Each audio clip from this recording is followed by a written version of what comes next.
रोज सकाळी उठलं की सर्वात आधी पडणारा प्रश्न तो म्हणजे नाश्त्यासाठी मुलांच्या टिफिनसाठी काय बनवायचं. म्हणूनच आपण नाश्ता सिरीज सुरू केली आहे आणि नाश्ता सिरीजचा एपिसोड आहे आज 5वा. मस्त गोड मऊसूद अशा शेवया. त्यासाठी गॅसवर कढई गरम करायला ठेवली आहे. त्यामध्ये 2 मोठे चमचे तूप घालायचं.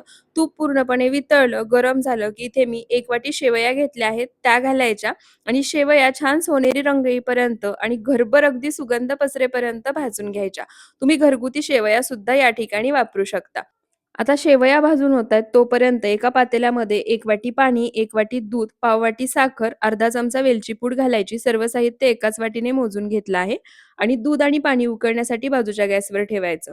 दूध आणि पाणी उकळेपर्यंत इथे पहा शेवया सुद्धा छान खरपूस खमंग अशा भाजून झाल्या आहेत. आता गॅसचा फ्लेम पूर्णपणे लोच ठेवायचा.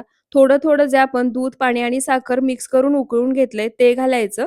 दूध, पाणी, साखर मिक्स केलेलं जे मिश्रण आहे ते सर्व शेवयासोबत मिक्स करून घ्यायचं. त्यानंतर कढईवर झाकण ठेवायचं आणि ह्या शेवया शिजवून घ्यायच्या. तर इथे पहा एक 5 ते 7 मिनिटामध्ये शेवया छान अशा शिजल्या आहेत. झाकण काढायचं. बाजूनी छान तूपही सुटलं आहे. एकदा शेवया मिक्स करायच्या आणि गरमागरम सर्व्ह करायच्या. शेवया गरम आहेत त्यामुळे थोड्याशा तुम्हाला गिजग्या किंवा चिकट दिसत असतील. थंड झाल्यानंतर या शेवया छान मोकळ्या होतात.